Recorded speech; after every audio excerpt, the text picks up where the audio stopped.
Yeah. Shut up. Whoop, whoop.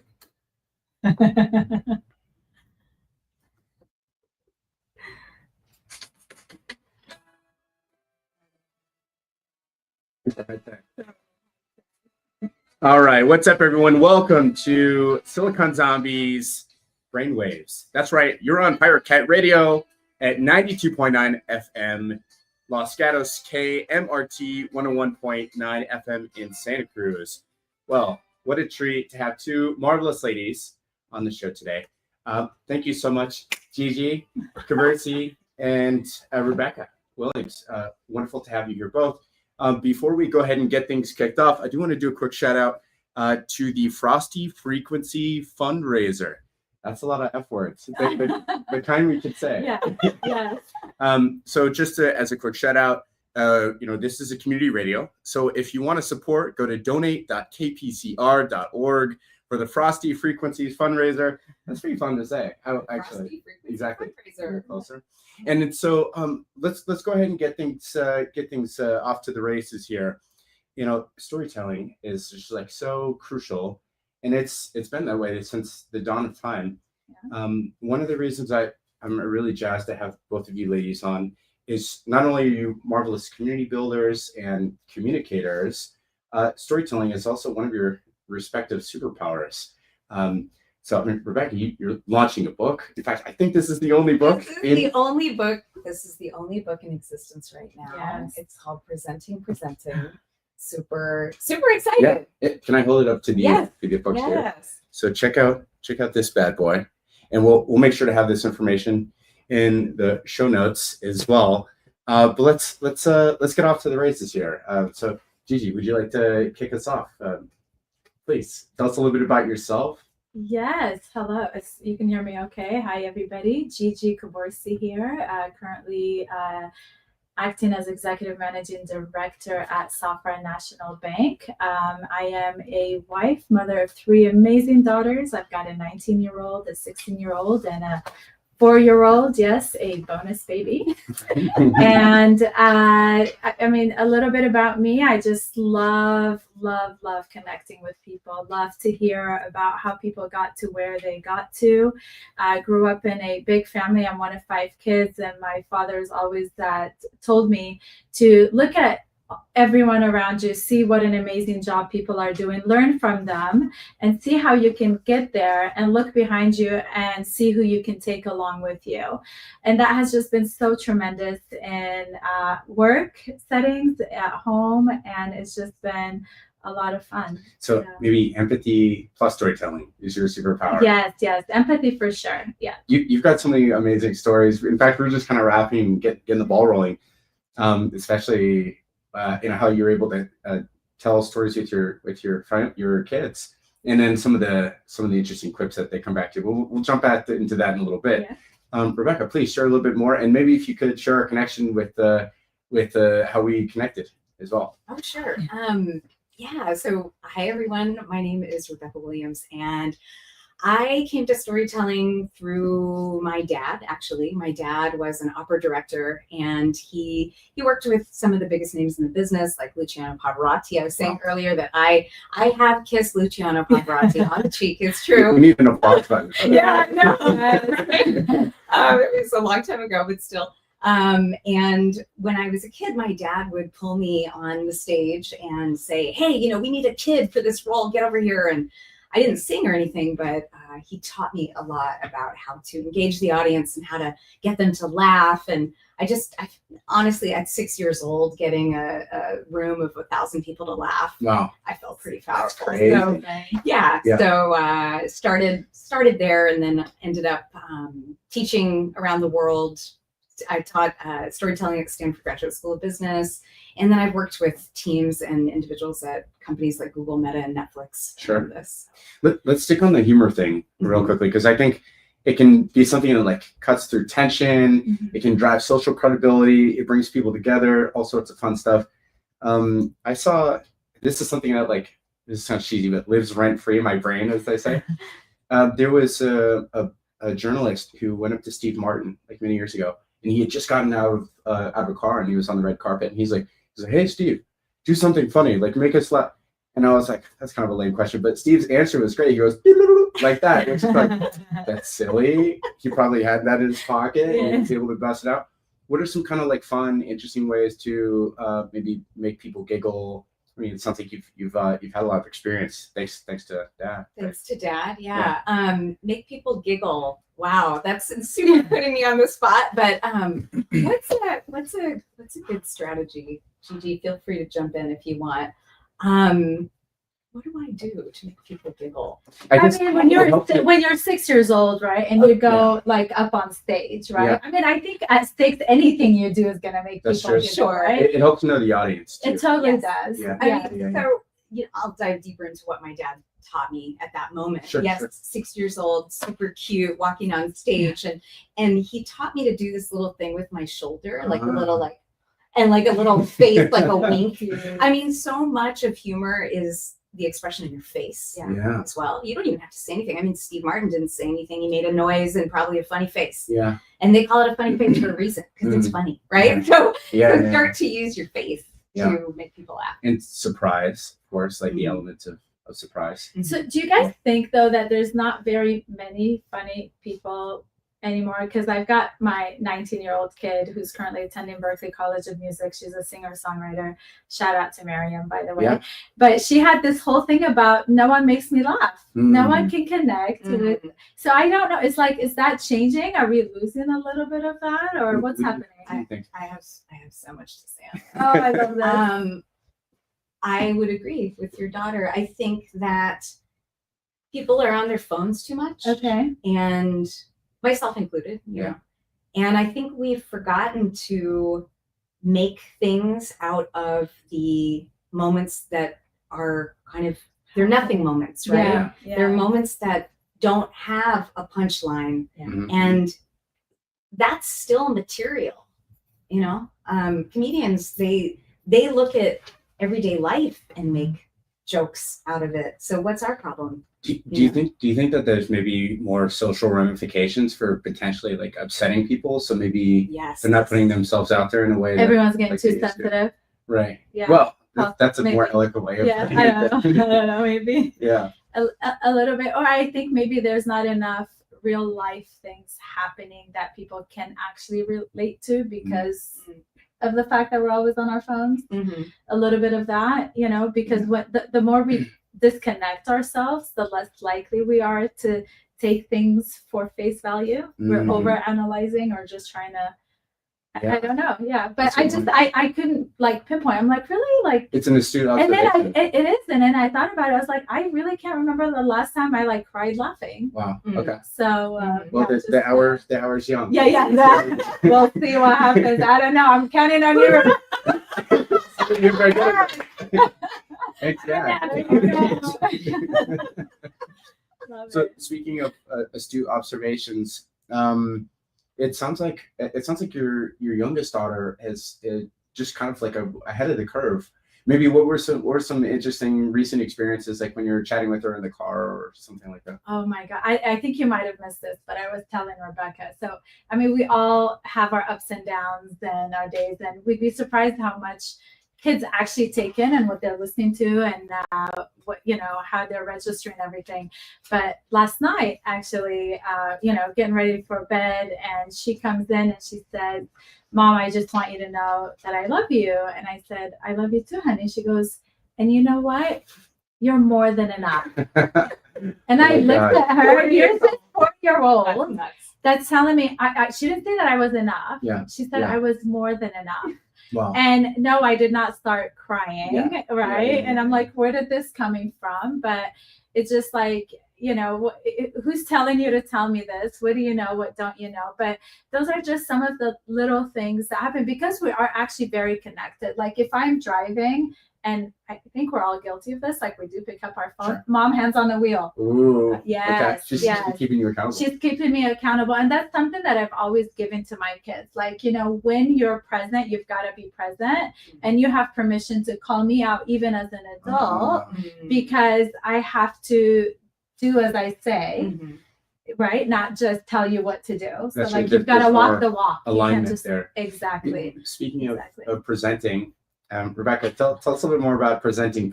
Yeah. I love that segue. That was so smooth. Oh wait, still the shake. Oh my God. Yeah, so presenting. What made you want to read it or write it? I should say. Because I got tired of saying the same thing over Oh, and over again to all of my clients, and I was just like, oh my God, I would love to say, just read my book, read the book. I mean, that's part of it, and that's Sure. essentially what it is. It's what I know about presenting and what I tell people that I work with one-on-one. But also, and this goes back to your earlier thing about how we got connected. My friend Jeff Goldsmith, hi Jeff. What's up, Jeff? Oh, he says this is great. Oh God. Jeff, feel free to ask your question too. Joining the conversation. Yeah. So my friend Jeff, we've been friends for about 8 years or so, and he was a former writer at Wired magazine and Details magazine, and he used to interview famous iconic people like Allen Ginsberg, Cheech and Chong, the list goes on. Jeff could probably add some names to the list there. But he's always loved writing, and at this point in his career, he was talking to me like, oh God, I kind of want to do more writing.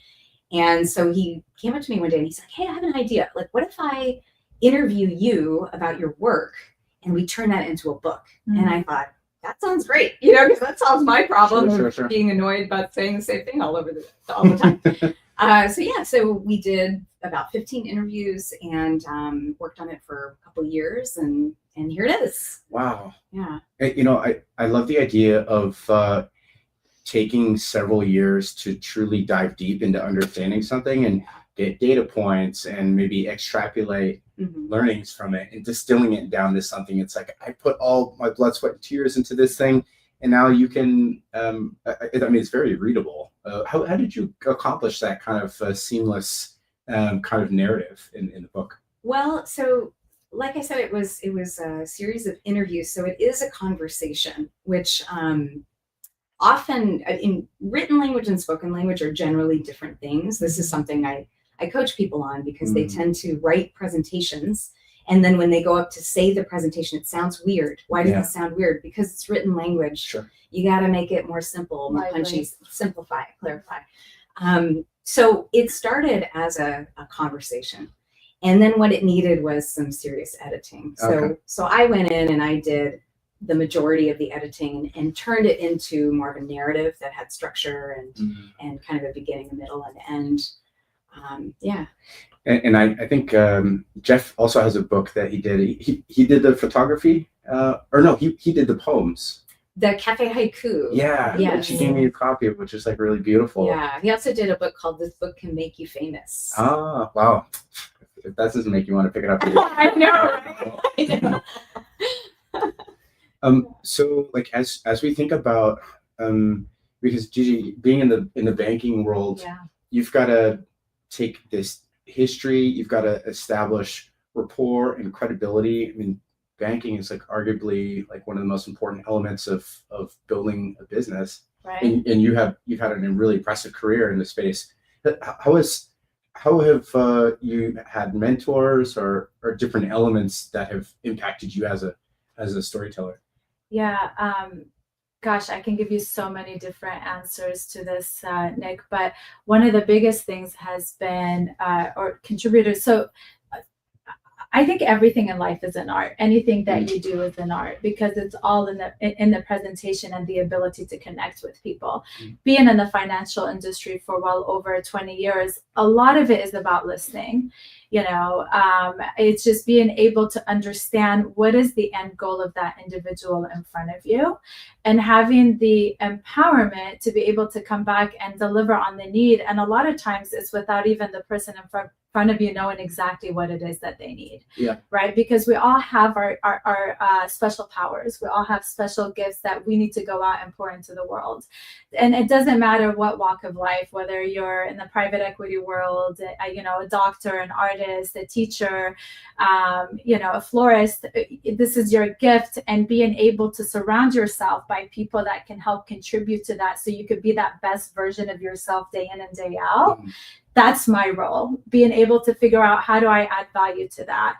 And when I say I mean I as in I and the team that I work with, because I by myself can't do it either. I need, the team that I open the doors with every day. We need the IT guys, we need the operational. Sure. So it's just, there's so many of us that are so connected on so many levels that we sometimes forget that, because I'm so focused on what I need and where I need to go and how do I need to get there. But I think one of the biggest things is just really being able to understand what the person in front of me is trying to achieve and delivering on those solutions. And if I can't do it, there's always someone that can. There was so much good stuff in there. I mean, so knowing your audience is huge. So Rebecca, how do you, when you're in front of, also, I'm not sure there's an actual answer to this. I'm just throwing you curveballs. But I need to hear it. Her next book. Yeah, exactly. When you're talking to an audience, I mean, maybe you can kind of gauge how they're reacting and kind of move on the fly. But knowing your audience has got to be like the most important consideration when public speaking. Yeah. So I don't know, how do you gauge that live? Well, you gauge it by their response to what you're doing. Yeah. If you feel, I mean, here's it can be challenging, right? Because your audience is made of many individuals, and each individual has a different moment of experience, and Yeah. So, for example, there might be someone sitting in the audience like this, and they got kind of like a sour look on their face. I went to the bank and they didn't listen to me. So, are you going to focus on that person? Is that your feedback? Oh, yeah. Probably not. Yeah. So you have to be careful too, because you don't want to adjust based on negative Nelly over there, and you also don't really want to stare at your mom while she's watching you present and be like, everything's great because mom's happy. So, although that can be helpful. Maybe when you're just starting out, mom can sit in front of you. But one of the things I teach is I like to teach people to, well, number one, think about presenting as a two-way conversation. Yeah. So a lot of the anxiety when people present is because they think, oh, I'm going to perform. I'm going to go on stage and perform. But actually, you're not performing. You're showing up as authentically yourself and arguably more of yourself. And you are having a conversation with your audience. So how do you have that conversation? Well, I always say lead with a question, number one. Lead with a question. And then really best practice, and this is evidenced in TED Talks as well, is ask questions. Yeah. TED presenters ask on average 2 questions a minute. Wow. And I think it was the Harvard Business Review. They did some study and they said best practices, like you don't want to go longer than 5 minutes without asking, like engaging your audience in some way. And that can be a rhetorical question. It can be a poll on a Zoom call. It can be, it keeps them engaged. Keep them engaged. Like it's not your show. Right. You're not a dictator. You don't have carte blanche to say whatever you want. Yeah. Mm-hmm. Like you've got to make sure the audience is with you. Yeah. Yeah. And because it's like a vehicle, and if you get them emotionally involved, which I'm sure is probably like an important element, then they'll be aligned wherever you go. Yeah. That's kind of like raising children though too. Oh, right? I love this. Is it not, right? Because like if a situation takes place, then I'm standing there and all I'm doing is like, going off the walls of like, you did this and they're lost. Like, but it's when you're help me understand, or how much does this really matter? Or I don't know. It's just like there's some connectivity there that takes place. I often tell clients who are struggling to engage the audience, I'll say, okay, do you have kids, or like, have you been around kids? And I say, so how do you talk to kids? Yeah. And they say, well, you really got to engage, you know, and like exactly, you know? Like, you gotta grab them by the shirt and make sure they're paying attention. It's no different. Yeah. And speaking of which, I feel like when you are able to resonate, then they're gonna be more apt to listen to you later. Like if there's alignment with what you're saying, and what you mentioned something earlier. You said it's not do as I say, it's do as I. What was that?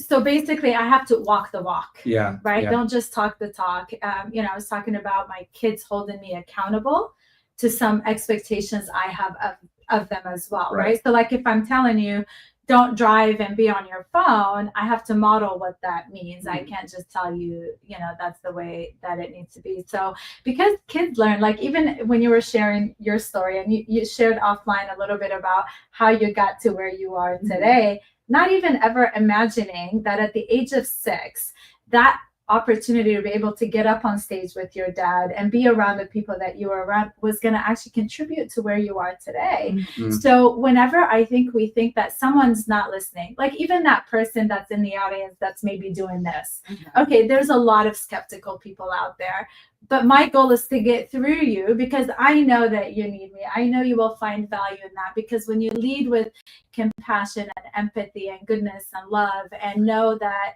and that always wins, by the way, always wins. Yeah. You're bound to get some goodness back at it.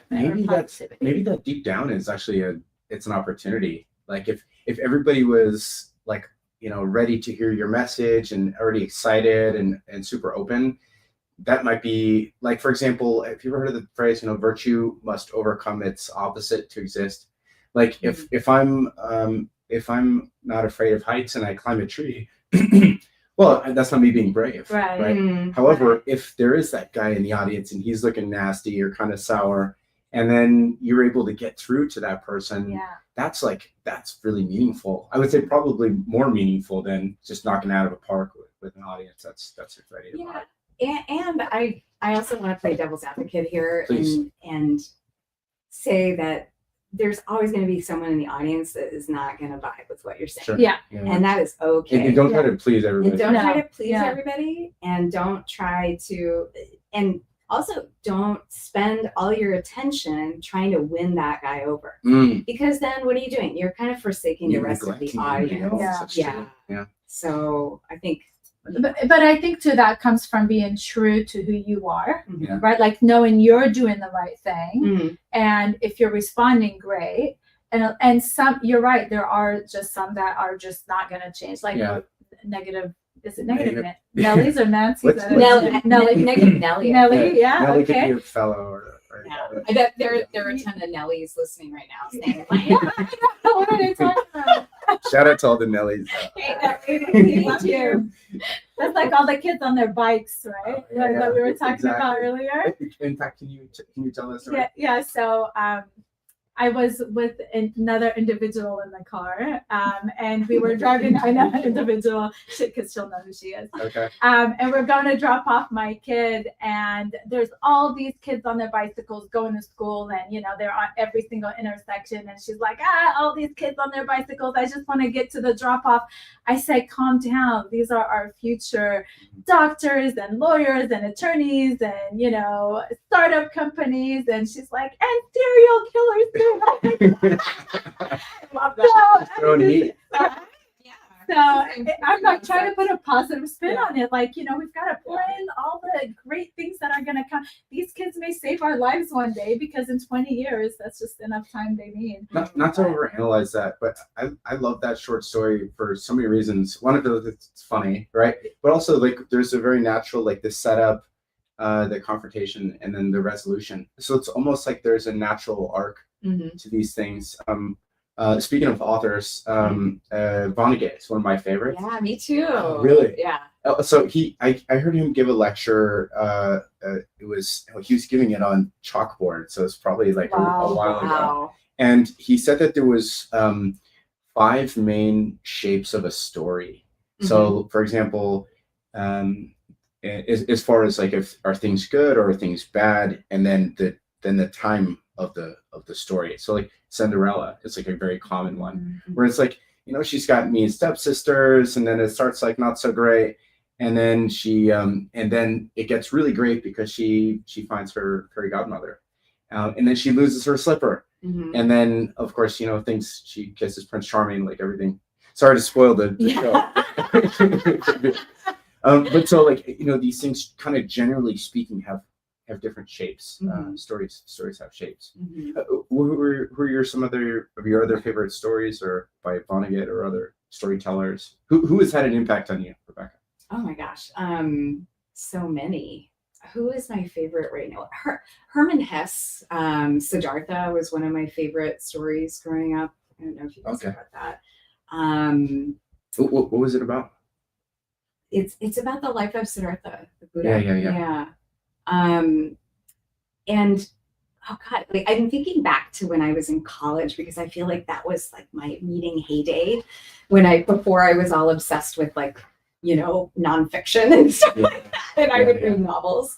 But yeah, Vonnegut and Ken Kesey.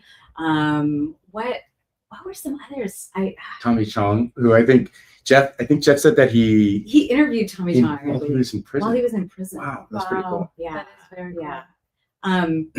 I can't. I don't know. I feel like I'm.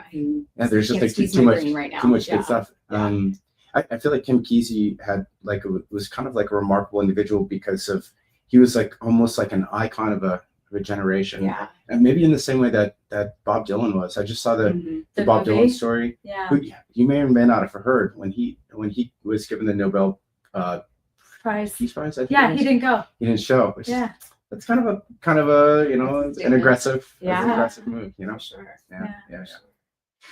So when you're talking about creating, like, I love frameworks, right? Like I think, in fact, love him or hate him, Bill Clinton was an incredible orator. I think because he kept things really simple, right? He would say what he's going to, or he was tell what you're going to tell it, and then tell what you told. Yeah, so that's actually Aristotle. Oh, wow. Well, it was originally Aristotle. He said it not quite as succinctly, but then Dale Carnegie made it into a phrase that you can remember. So tell them what you're going to tell them, and then tell them what you told them. Okay. Yeah. Nice. Yeah. So frameworks are helpful. I mean, why does it have to be more complicated, really?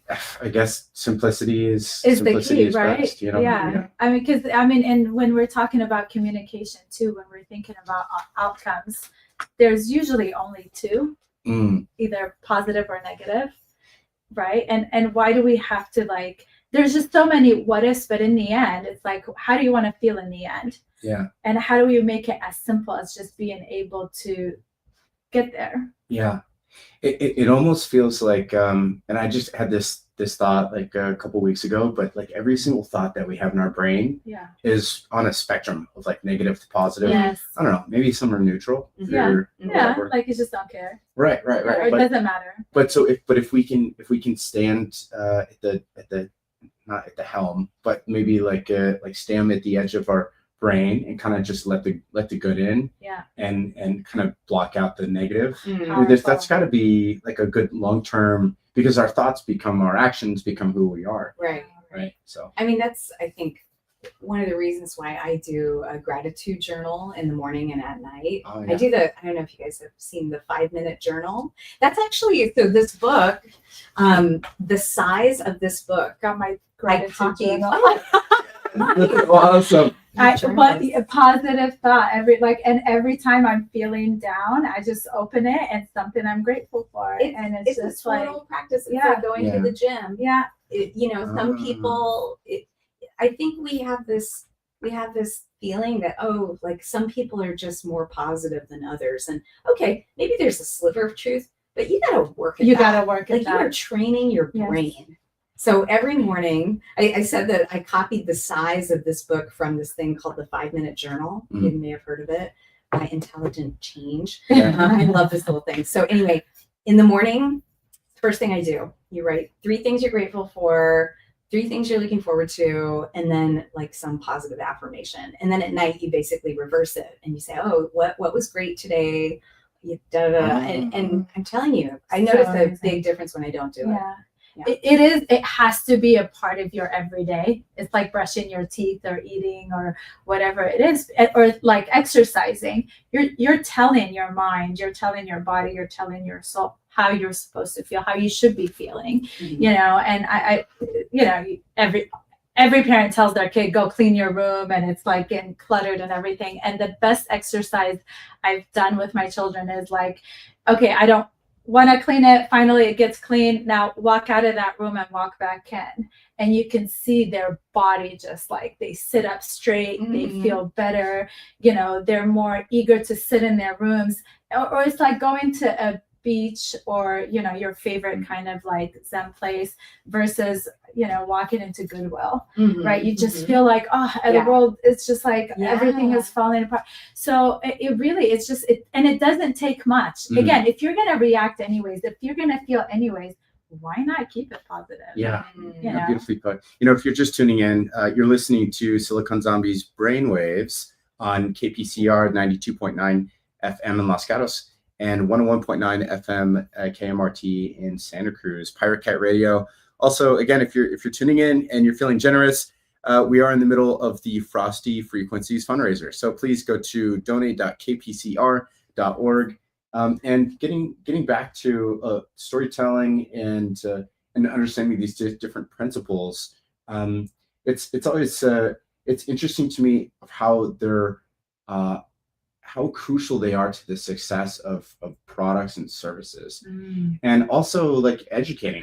Like the cool thing about this is all the listeners that are hearing both of you ladies share these incredible stories. Like these are lessons that you've learned and then have applied to become more successful yourself, and then obviously help others. So when we think about like what's around the corner for technology, pretty important space. And not only like what's the available market today, but the total available future market. It's like, you know, what's around the corner. So I mean, how are both of you approaching tech generally as to make your lives easier? Rebecca, you mentioned that you think that AI is going to make us more human. Yes. I just really dug that. So maybe we could double click on that. Yeah, for sure. So in my work with individuals and companies, helping them craft stories and give better presentations, I use an AI tool that it's called Udly, and I record them speaking, and then it immediately transcribes what they're saying and then analyzes. It analyzes on all different points like rate of speech, use of weak words, filler words, all that stuff. Yeah, it's cool. Great tool.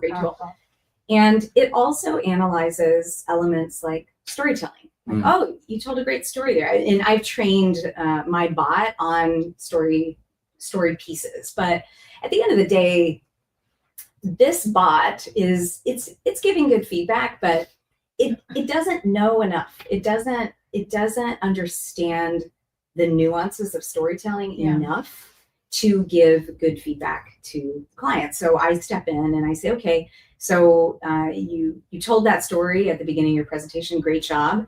However, it's too long. Yeah. And you were talking about the shapes of stories before. Generally, when you're telling a shorter story, like, maximum 2.5 minutes, because if you're doing a presentation more than that, it's not really going to work that well. Sure. You don't want ups and downs. You just want like, what's the problem? How'd you solve it? And what's the resolution done? Yeah. What did you learn? Economy of words. Yeah. Is this something that you share with your students? Yes, for sure. Yeah. And so what I found is that using AI in the way I use it and the way I'm helping my clients use it is that it's making us be better storytellers. Yeah. Because we have to go into the AI can't do it. We have to go in there, and furthermore, these stories are from our personal experience.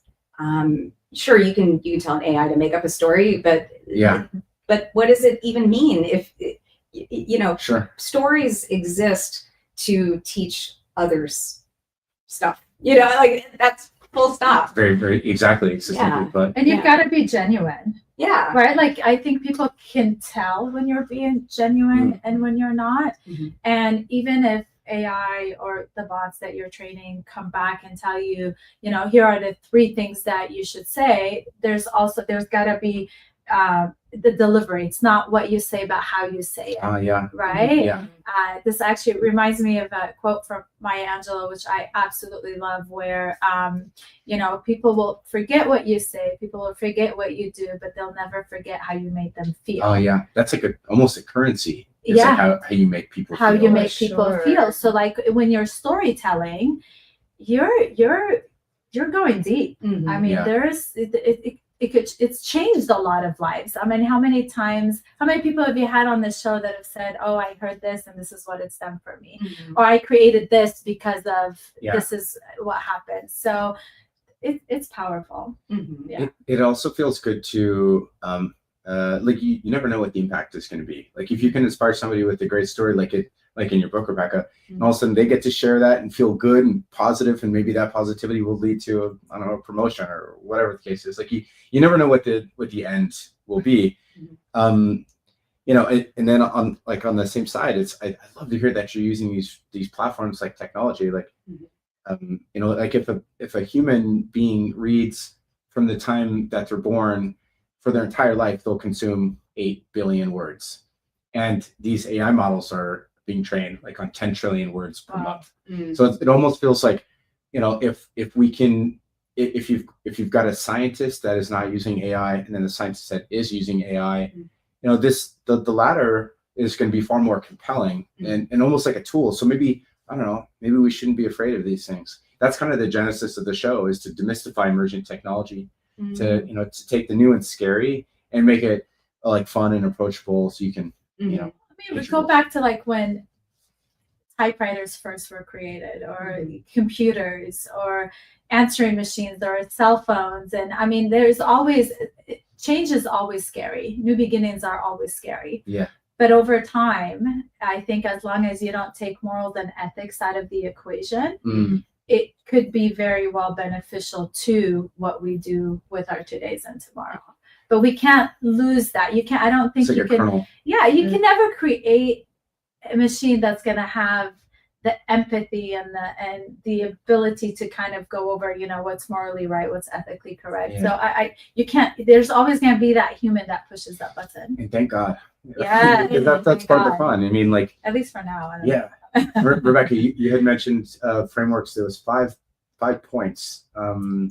Right. Yeah. Maybe you could highlight that for us. Sure. Yeah. So one of the frameworks that I teach my clients it's called the first 5 formula, because the first 5 minutes of any presentation are really critical. It's your first impression, presentation first impression. So there's a lot of things that you need to accomplish. You need to connect with the audience. You need to engage them. You need to state a clear point. You need to present a problem so they lean in, and then you need to let them know, tell them what you're going to tell them, essentially, right? Yeah. So the first 5 formula is connect, hook, point, problem, agenda. So it's 5 pieces. Connect, it's a question. Yeah. Like we talked about already. Hook is a story, keeping it short. Point, hey, what's your point? This is really hard for people. We spend a lot of time on this. What's your point? And then problem, what is the problem that your presentation solves, essentially? So you're setting up your presentation. Like takeaways, or? No. So, well, let me state the last one and I'll give an example. Sure. So problem and then agenda. What am I going to talk about? So for example, if I'm doing a presentation on how to give great presentations, right? So maybe I will ask a question. I'll start the presentation by saying, what's your biggest struggle when giving presentations? And maybe this is rhetorical. Maybe I actually ask people to answer. And then I tell a quick story about my fail presenting. And I've had many. I tell a quick story, and then my point. Giving great presentations is the number one power skill you need to advance in your career. But here's the problem. But many people don't know where to begin getting better at these skills. So today, and then going into the agenda. So today I'm going to teach you 3 things that are going to make you a better presenter. Wow, that is so amazing. Yeah, I love it. Make it ready. Can I hire you? Sure. Yes, everyone can hire. And I believe me, I love a good framework, and I'm also a big skeptic. I don't think that you can solve everything with Sure. the same thing, Yeah. same framework. But I've tested this for so many years, and I've tested it in so many different situations. My clients have tested it in so many different situations, and it's always worked. So I stand by it, and and it's in the book. Yeah, So it's in the book. So we have a couple of comments. Jacob Dietz, what's up, Jacob? He says, so much value to be gleaned from this conversation. When you all posed the question of how many people would talk to kids, it reminded me of the value and skills that I gained while teaching middle school science for years. Yeah. Teachers who are natural relationship builders and epic differentiators, they can do anything in the world. Which, oh wow, beautiful. Yeah, shout out to maybe is there a favorite teacher that either one of you have had you want to give a shout out to? Oh, my mom. Ooh, nice. Yes, Oh, my okay. mom has been the What did best she teach teacher. you? One thing. Like, where do I even begin? One of the most powerful lessons I ever learned from my mom was when we were all sitting at a dinner table, and one of the four siblings had a comment to say about somebody else, and we all knew we were gossiping, right? And then my mom said, "Wait, is anything you're gonna say right now gonna help make any one of us better at the end of this conversation?" And like, we stopped, right? Wow. And she said, "Remember that person is someone's daughter or someone's sister." Wow. And that just like, beautiful. so now Empathy right there. yes. And Yeah, I've yeah. always told my kids, and how do you stop gossip, right? Because it's so exciting and it's so cool. Unless what you're trying to say right now is gonna help somebody become a better person, it's not something you should be repeating. So that's gotta be one of the best lessons I ever learned. Yeah. That is beautiful. That's super beautiful. Yeah. Let's see, and then also Next, she was ready to give a shout out to her favorite teacher. Oh, yeah. yeah. Sorry, I please. don't know if Mr. Ruderman is still alive, but Mr. Ruderman from junior high school, chemistry class in San Antonio, Texas, he made me feel like I could do anything. Oh, Wow. wow. You know, like, I'm not a science person, I'm not a math person, and he somehow made me feel like I was, and Wow. it was fun. Yeah. Science was fun with him. So he empowered you. He empowered me. Yeah. And you can't do anything. Yeah. Heck yeah. And I put your mind to I it. still know what the mitochondria is. What is the The mitochondria? powerhouse of the cell. I Oh, knew you were going to ask that. Okay. I'm glad you have one ready. I know, me too. And also Jacob says he's watching a storm. Oh, he's on the East Coast right now. Oh, wow. He's watching a storm while listening. And when he works with nonprofits and impact leaders, he always nudges them towards storytelling over data and numbers. The latter is important, but storytelling allows for connection and to start a form of relationship and connection. So I love that. yeah, how do we blend like data and emotion into a nice package that people are going to dig? Either one of you, please. One of the data points I share is that data is 22 times more likely to be remembered when it's wrapped up into a story. Wow. So 22 times. And why is that? Well, it's because the structure of a story, the narrative arc, so to speak, it naturally just grabs our attention. So when we're paying attention, it's kind of like a Trojan horse, right? You can, if you get it in the door, then you can let the troops out, you know? But you can't just let the troops out. They're not going to get over the wall. Oh, it's got to look interesting first. Yeah. I see. Okay. Yeah. And what are some good lead-ins to I mean, obviously tonality and pauses can be valuable, but maybe like what's a good way to start a story? Maybe like, have you ever considered, or recently this happened to a friend? What's compelling, do you think? Yeah. So we're there's kind of two conversations going on, I think right now. Like, there's a technical, how do you get into a story, how do you start a story? Yeah. And then there's what's interesting to tell. Yeah. Because both need to be thought about. One's the mechanics, the other's Yeah. okay. So I always teach my students, especially students who are struggling with storytelling, I say, always start with a time phrase. Because when you use a time phrase like yesterday, last week, when I was 10, your audience knows you're in a story. You know you're in a story because you're not talking about it now. Yeah. You're reflecting. Because you kind of give it, like, you contextualize. Yeah. Okay. Yeah. So that's the technical in that I always teach people. And it's amazing because a lot of people in storytelling, they'll stay very vague and they'll be like, well, we believe that this is important and solutions and blah, it's just, they're not saying anything. Yeah. And I'll say, okay, tell me about a time, like, tell me when you learned that was true.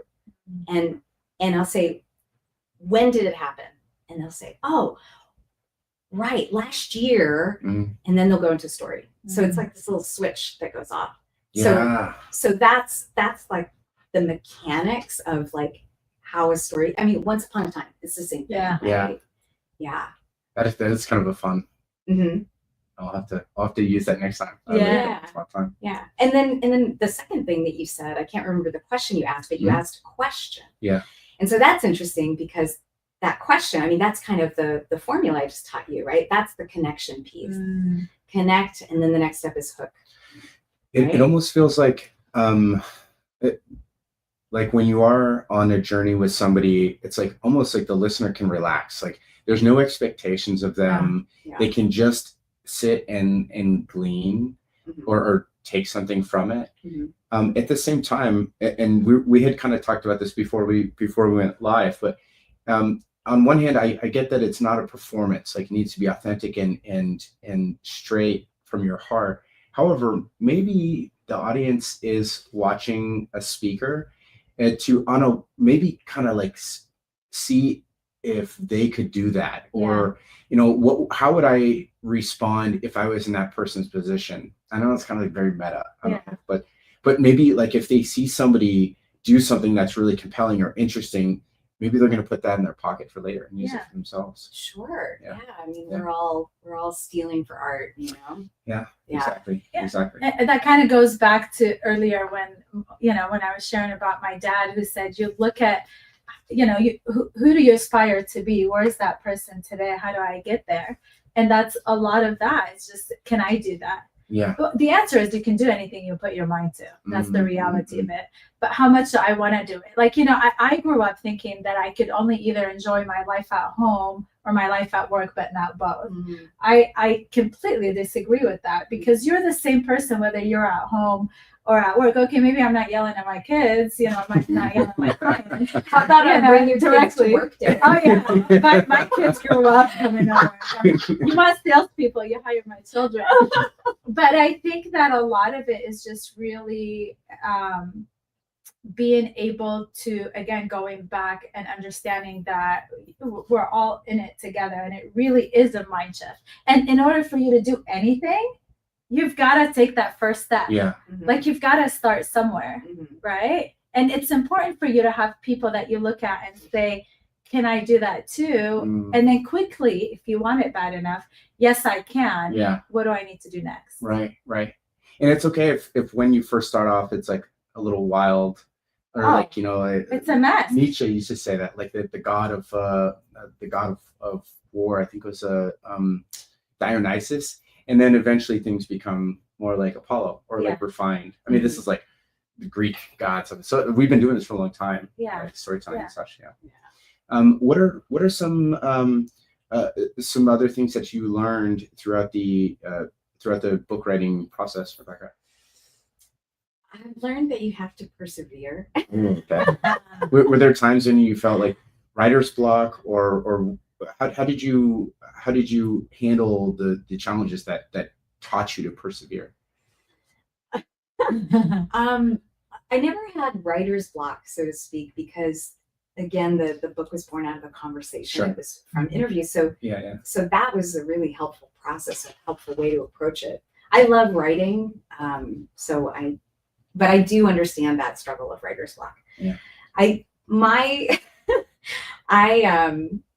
the editing process, I had some struggle, because editing like that's where the real work is done. I really feel, because you have to be ruthless and you have to be disciplined and you have to take away, because you can't just expect people to get it. Like you need to make it like they can't not get it, because it's so clear. Wow. You know. So my solution was I had a week to edit. I was like, okay, how am I going to do this? I know, I'm going to go to Greece. I'm going to go to an island in Greece by myself, and I'm going to rent a cute little cottage, and I'm going to do my writing retreat. And I made it kind of you're painting such a picture right now. So it's so funny. I rented this cottage on Airbnb, and it's got this beautiful view of the Ionian. I think it's the Ionian. It's not the Aegean. It's the Cyclades. Forgive me, I'm American. Anyway, so I was so excited, and I land in Athens. I get on a ferry immediately. I take this ferry ride. I get off. I'm like, oh my God, I'm on Tinos. It's amazing. Wow. Tinos, beautiful. And then all of a sudden, like all this wind, and I hate the wind. I hate it. And I looked at the person next to me who was like a local, and I said, wow, it's so windy today. And they said, oh, welcome to Tinos, the island of wind. Oh no. But actually, because of that wind, that is how I got the editing done. Because if not, I would have been on the beaches. I would have been hanging out at the bar, like that. No, I was literally trapped inside this cute cottage with the view of the Ionian Sea. And that's how I got it done. Wow. Literally butt in seat. Do the work. Yeah. And I hope you at least got to go explore and check out some other fun parts of the island too. A little bit, a little bit, yeah. And did you think that the experience? It's almost like you put yourself in that space physically with the idea, like when I leave, I'm going to come out with something what I needed. For sure. And I looked at the calendar and I said, okay, I've got 180 pages. I've got 7 days. How much do I need to get through every day? And I did the math and worked backward. And so that was my goal every day. Were there any parts in the book that you really loved, but you just have you heard of, you got to be okay to kill your darlings? Take out parts that you really like, but maybe weren't 100% congruent? For sure. Yeah. What was that like? I mean, it's hard, but at the end of the day, I love doing that. I believe that editing is such a master art form. I heard this the other day. I'm reading this book right now called Essentialism by Greg McKeown. It's my third time reading it. Wow. It's such a good book. Nice. And he was talking about, obviously the book is about the essentials and, how to focus on what really matters in life. And he was telling a story about Oscar movies that get the Oscar. And he said, and I'm gonna mess up the statistic. Right? It was something like out of all the films that have ever gotten an Oscar, only 10% of them didn't also get the Oscar for best editing. Something like that. No way. Yeah, I mean it's horribly wrong what I just said, but but the message. Yes. So yes, it's hard, and yes, you have to do it. Yeah. That's part of the process. Art within the art. Yeah. So Jacob actually just has a great question. He said, I love to ask what people are excited about. That allows for authentic storytelling where surprises always emerge. So what are both of you excited about? Gigi, please. What am I excited about? Question. That is it's like being live on the radio. Waking up. I know. Yeah, I checked that off my bucket list.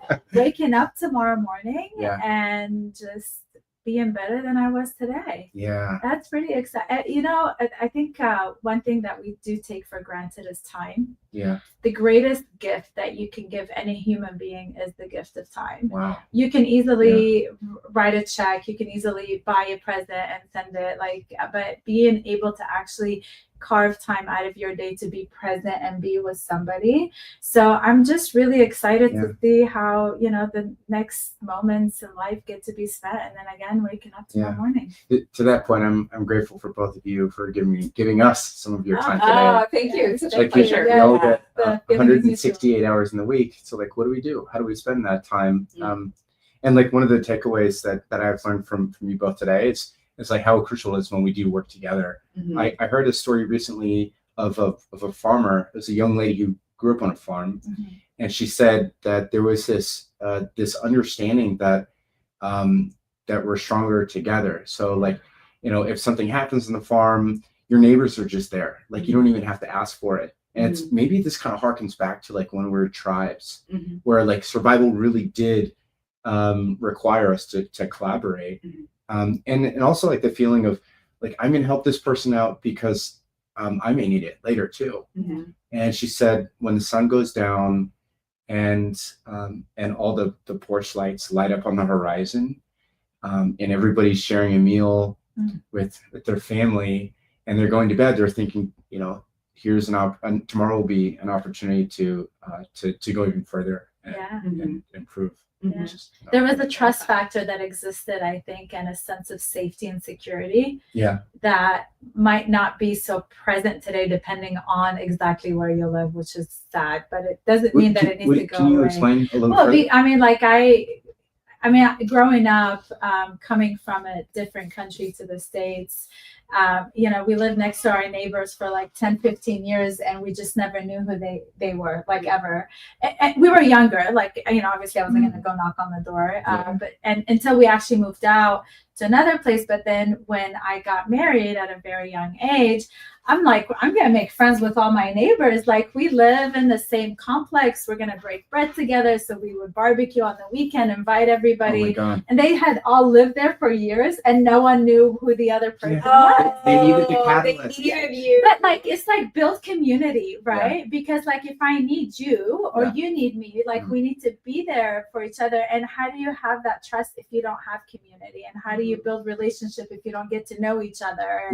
And you have to be purposeful. Like once you finally did that. Oh my gosh, it was amazing. But like, who says no about it? Who says no about it? Yeah, my grandma always said, "A way to every man's heart is through his belly." Right? And think about back in the day, like all the things that like think about royalty way back when, like kings and their bellies and all that stuff.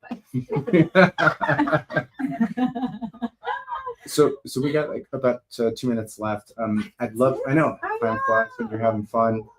First and foremost, you've been listening to Silicon Zombies Brainwaves on Pirate Cat Radio, downtown Los Gatos. Shout out to the cats. We're at 92.9 FM in Los Gatos and 101.9 FM in Santa Cruz, KMRT. How can the zombie community be valuable to both of you ladies? And well, I think Rebecca, we'll probably definitely go buy this book. It just feels good in the hand. There's all sorts of amazing insights and information about becoming a better presenter, which is like arguably the most important thing around, I would say. I would stand by that statement. Yeah. And you can come visit me at Safra National Bank in Los Altos. Would love to have a cup of coffee and get to know each other more. I'm sure there's always something that we could do for each other. Can we come to your barbecue? Oh my God! I will. As we're moving to a new permanent location on 369 San Antonio, Los Altos, and I'm gonna have a lot of food when we cut the ribbon. So and you can come barbecue at my house anytime. I'm like totally old school. You just knock on the door and say, "Hey, I'm here. I'll have food whipped up in half an hour." Okay. That's incredible. But what you can do is keep doing what you're doing, Nick. Love how you're connecting people together. Thank you. You guys are absolutely big shout out to community radio. Such a important thing in these times, especially. Yes. All sorts of beautiful lessons that we get to share and enjoy the ride along the way. Thank you. For sure.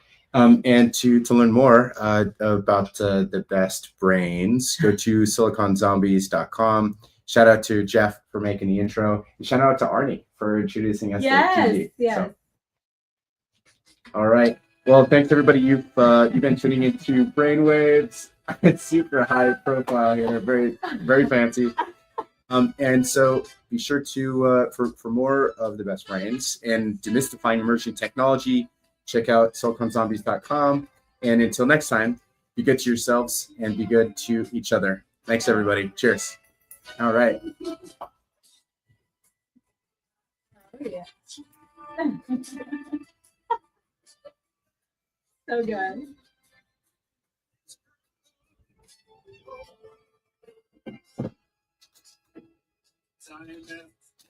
Oh my goodness.